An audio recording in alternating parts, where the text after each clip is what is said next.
नमस्कार साथियों। आज हम बात करेंगे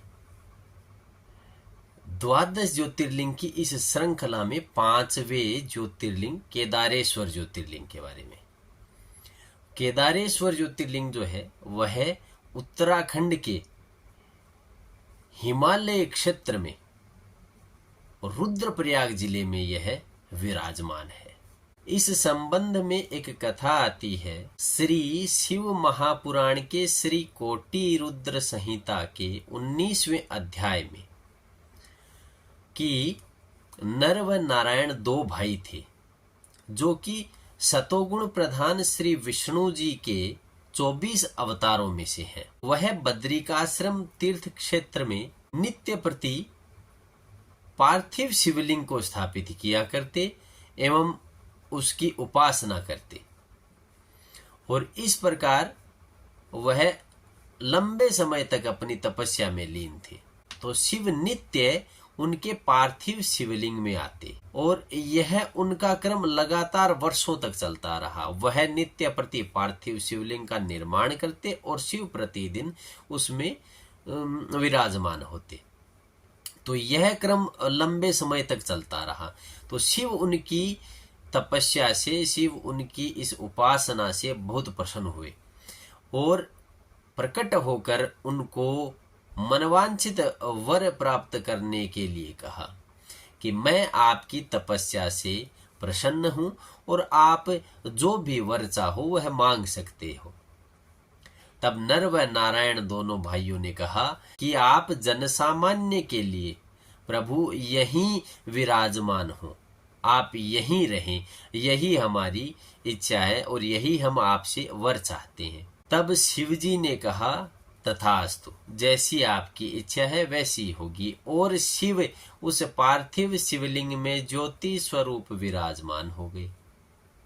तो यह ज्योतिर्लिंग केदारेश्वर ज्योतिर्लिंग जो है वह केदार नामक पर्वत पर होने के कारण से इसे केदारेश्वर ज्योतिर्लिंग कहा गया। इस संबंध में एक अन्य कथा आती है, वह इस प्रकार है कि पांडव जब महाभारत के युद्ध के बाद उन पर अपने भाई बंधुओं की हत्या का जो पाप लगा तो श्री कृष्ण ने उनसे कहा कि आपके ऊपर जो पाप है उस पाप से विमुक्त आपको महादेव ही कर सकते हैं।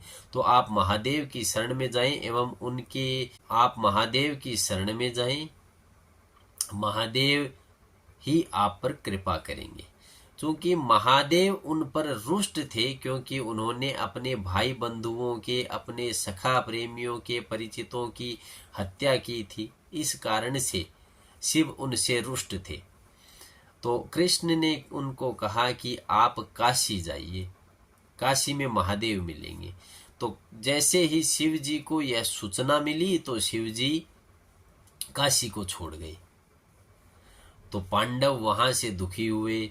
तो उनको सूचना मिली कि इस बार शिव जो है वह केदार क्षेत्र में है, वह बद्रिकाश्रम जो तीर्थ क्षेत्र है उन पहाड़ियों में है, वह हिमालय के क्षेत्र में है। तो पांडव भी उनकी प्राप्ति के लिए, अपने पाप विमोचन के लिए शिव के पीछे पीछे केदार क्षेत्र में चले गए। तो वहां पर शिव उनसे रुष्ट होने के कारण से उन्होंने वृषभ का रूप बना लिया। वह बैल रूप बन गए थे।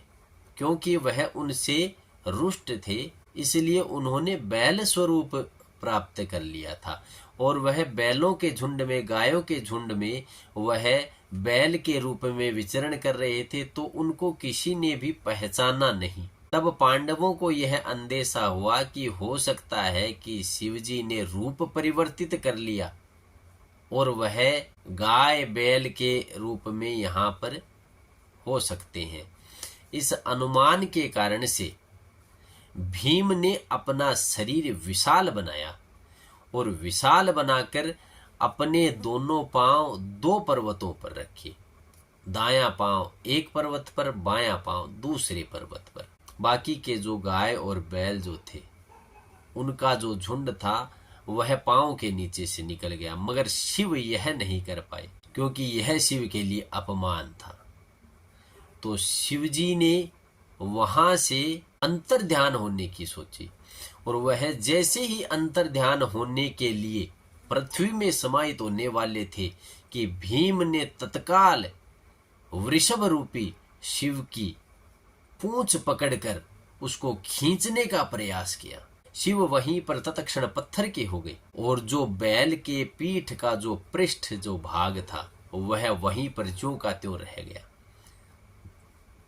तो आज जो द्वादश ज्योतिर्लिंग में 11 जो ज्योतिर्लिंग है वह लिंग रूप में उनकी पूजा होती है, जबकि जो केदारेश्वर जो ज्योतिर्लिंग है उसमें वृषभ के पृष्ठ भाग की पूजा होती है, जो कि हिमालय के क्षेत्र में हिमालय की चोटियों के अनुरूप ही पृष्ठ भाग ऐसा पर्वत के समान जो उसकी चोटी होती है उस हिसाब से वह शंकु रूप के आकार में है। बाकी सभी लिंग रूप में उनकी पूजा होती है। इस प्रकार वृषभ रूपी शिव का जो बैल का जो पृष्ठ भाग है वह केदारनाथ में रह गया, और बाकी का जो शरीर निकला वह शरीर का जो अग्रभाग था वह निकला नेपाल के काठमांडू में, जहां पर आज पशुपतिनाथ का मंदिर है, और मुख जो निकला वह रुद्रनाथ में, भुजाएं तुंगनाथ में,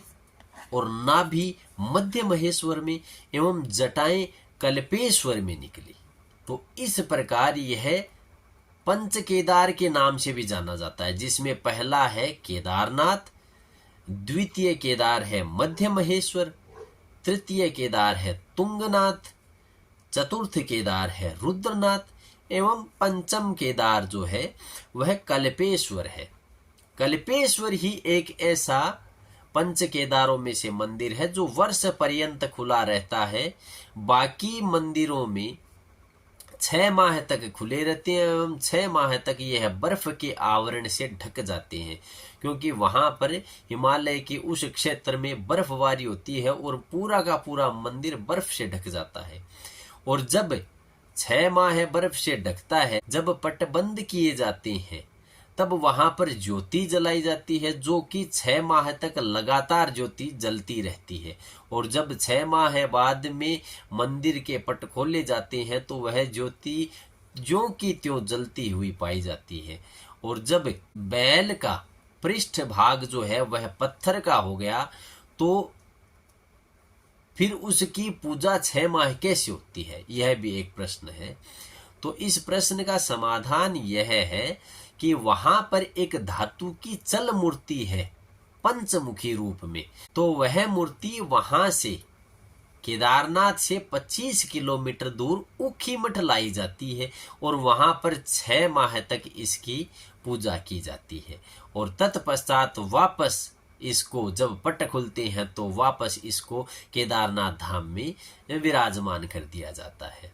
इस मंदिर का निर्माण पांडवों के द्वारा करवाया गया, और बाद में समय उपरांत इस मंदिर का जीर्णोद्धार शंकराचार्य द्वारा करवाया गया, और शंकराचार्य ने यहीं पर अपनी देह त्यागी थी, और शंकराचार्य जी की यहीं पर समाधि भी बनी हुई है। यह जो केदारेश्वर जो ज्योतिर्लिंग है उसका एक नाम केदारनाथ धाम भी है, क्योंकि यह उत्तराखंड के 4 धामों में से एक धाम है। उत्तराखंड के जो 4 धाम हैं वह है केदारनाथ, बद्रीनाथ, गंगोत्री व यमुनोत्री।